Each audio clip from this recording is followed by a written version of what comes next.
Hey guys, welcome to Pajama Let's Play. I'm Michelle, host of Pajama Let's Play, where we talk all things Kingdom Hearts. Today, I'm going to be talking about Aqua and why she's both my favorite playable character and the one that annoys me the most. But before we get into all that, make sure to like, share, subscribe, and ring the bell. You can check out my Patreon or leave a tip via PayPal. All those things are in the description box down below. As always, there will be spoilers, so heads up there. For those of you who have been around since the beginning of the channel, you know Aqua has always been my favorite playable character, but I was struggling to figure out why. Y'all also know I'm currently rewatching the cinematics, and Birth by Sleep and Fragmentary Passage helped me to finally figure out my feelings towards Aqua and why they're so complicated. Please don't cancel me for this video. I know she's a crowd favorite, and my criticisms are going to be an unpopular opinion. But I'm going to be honest with her, just as I am with all of the other characters I've analyzed so far. First, the positive side. As I've really been ramming home here, Aqua is my absolute favorite playable character. She's so much fun because her moveset is fluid and dance-like. The color scheme is truly beautiful, and everything about her design just appeals to my very feminine inner child. Think about her Spellweaver move, and you'll know what I mean. It's the perfect blend of pink, purple, and blue. She spins and does her pirouettes, and just every bit of the experience is absolutely beautiful. I love and appreciate how much effort the Kingdom Hearts team put into her design, even if it was simply to appeal to the feminine players to have such a beautiful character. Also, of course, her being the first playable female character ensured that I would love her, because unfortunately, I relate to how underrepresented, strong, and genuinely empowered women have been in video games and other media. It was a great and appreciated change to have a female character that isn't a damsel in distress, but actually was the only one in Birth by Sleep to pass the Mark of Mastery exam. It brought a lot of positive attention to the fact that females are just as capable as males, as long as they're utilizing their skill set effectively. They may not be as strong or brute forcey, but they can conquer the same battles just with different tactics. It was woke, but not campy, and it didn't shove the girl power feeling down our throats the way most media likes to do. It felt very natural to have her as a main and playable character, and pave the way for Kairi to become a powerful character on her own, when they decided to give her a real game instead of the rhythm-based melody of memory that really didn't showcase Kairi's potential. Now for the negative. My real problem with Aqua is just how self-righteous she is.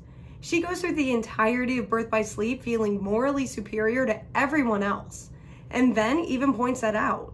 At one point, he tells her that becoming a Keyblade Master has gone to her head, but I don't think that's what happened.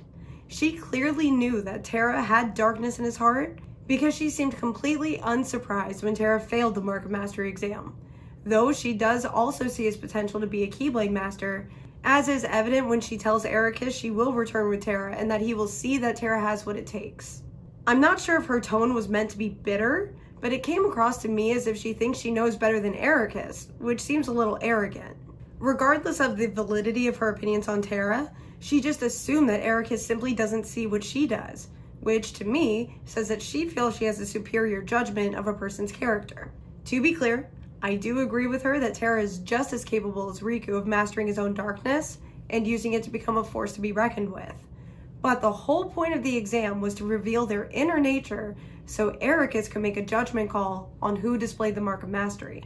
He felt Terra hadn't sufficiently mastered his darkness and needed more training, but he did make sure to inform Terra that he can absolutely retake the exam when he feels better prepared. And let's be honest, for Terra specifically, he needed to be fooled by Xehanort in order to see, understand, and control the darkness in his heart. But that's not the point of this video, so let's get back to Aqua. When the Mark of Mastery exam gets corrupted by Xehanort, one of the first things Aqua does is snap at Ven to go to his room, in a way that sounded like a parent. Given what we all know about Ven, he likely would have been able to handle his own, but Aqua felt she knew better than him and sent him away like a child. With most people, if they're concerned about someone's safety, they would typically tell them something vague like, "Go hide," or "Take cover, I've got this." Something along those lines. But not Aqua. She went into straight parent mode and told him to go to his room. Once they all leave the land of departure, Aqua isn't so arrogant, except for the times when she's reunited with one of her friends. With Ven, every time she sees him, she tells him to go home while she continues searching for Terra.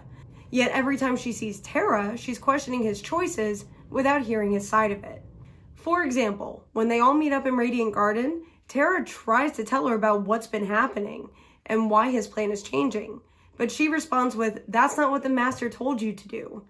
She then follows it up with, "I've been to the same worlds as you and I've seen what you've done," in a way that makes it clear she's judging him and disapproves of his choices.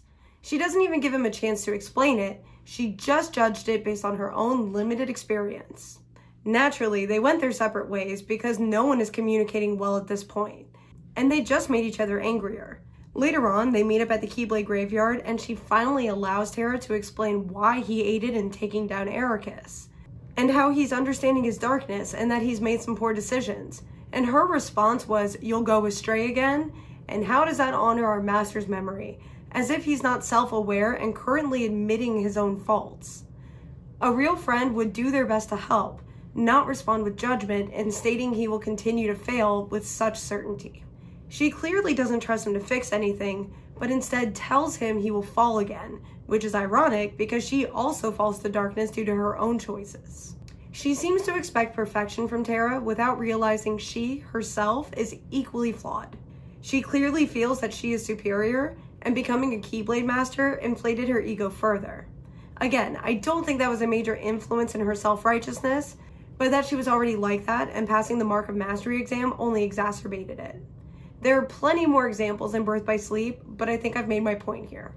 So then we get to Fragmentary Passage, and she starts to confront her own darkness and sees that things aren't so black and white as she believed. Maybe she was taught that mindset by Ericus because they certainly have that in common. But as long as she was thriving in the realm of light, she was blind to her own darkness, and therefore could not understand the darkness in others. She recognized throughout her journey in the realm of darkness how much she took for granted, that she was stuck wishing for the past instead of dealing with the present. She doubts herself and everything she thought gave her strength, and all that self-righteousness turns into self-doubt. In the end, she, again, plays the role of the martyr and sacrifices herself for the second time so others can escape the realm of darkness. Originally, I thought her martyrdom is what I disliked so strongly, but that actually plays into the self-righteous mentality. She sees herself as such a pure and selfless source of light that she continually pushes herself further and further towards darkness. And it seems to be because she believes that she can handle it better than her peers, and that's just not true. She completely lost herself in the darkness, which is understandable, but it shows she is just as flawed and human as the people she feels superior to. Her time in the realm of darkness actually served her well. When Mickey and Riku find her, it's only natural that she blames them for not coming sooner, since her entire essence had been dominated by darkness. She was filled with rage, fear, feelings of abandonment and betrayal. But let's be honest, she chose that path. She willingly sacrificed herself for Terra, and again for Mickey and Riku to be able to close the door in Kingdom Hearts 1. And in a way was willing to do so again for Ansem the Wise when Ansem Seeker of Darkness came to see them. Because she felt she could handle that fight without a Keyblade, she got flung into the abyss and fell to a place that was almost impossible to reach. Thankfully, Mickey and Riku were absolutely determined and also had a strong enough connection to find her. It's certainly not their fault she spent so long in the realm of darkness. With how much time Mickey devoted to finding the truth about Ansem the Wise in the realm of darkness, I get the impression Mickey never really gave up on Aqua, but got distracted by things in the realm of light that needed immediate attention, as well as looking for a way in that also provided a way out. Mickey has his own flaws, and I will be making a video on that eventually, but the point is, it's not his fault Aqua constantly decides to be the martyr and puts herself in a position to need rescuing. I don't see her as a damsel in distress, but someone who has good intentions, but is completely blinded by her own perspective of light. Based on some comments, I think in a live stream, or some other previous content, I know a lot of you are going to very much disagree with me on that. But this is just my opinion on the situation. And let's be real, if Yen Sid wanted her retrieved so badly, I feel like he could probably handle the Realm of Darkness either on his own or with the fairy godmother and Merlin at his side to aid him, and they could have retrieved her. Regardless of whose fault it is, Aqua got trapped for approximately 13 years, and I do think that helped her understand herself better. thus allowing her to accept that no one is perfect and she needs to have more realistic expectations for the people in her life. Throughout Kingdom Hearts 3, you can still see a bit of that pride and self-righteousness. For example, in the Land of Departure, she won't let Sora and co. help her fight Vanitas because they have seen her too weak too often. Yet, she basically lost that fight. Sora's the one who actually woke up Ben as Vanitas was standing over her, preparing to deal the final blow. She doesn't really speak for the rest of the game, so I'm not sure how much she actually changed because of her experiences, but I'm hoping that going forward she will be more accepting of others' perceived flaws, their perspectives, and continue to grow and learn as she keeps confronting her own. She is still one of my favorite characters, and I honestly relate to her a lot, and I'm very interested to see where she as a character goes from here. So what do you think? And what do you love or hate about Aqua? Tell me all about your thoughts in the comments down below. Also, don't forget to like, share, subscribe, and ring the bell. You can check out my Patreon or leave a tip via PayPal. All of those things are in the description box down below. Until next time.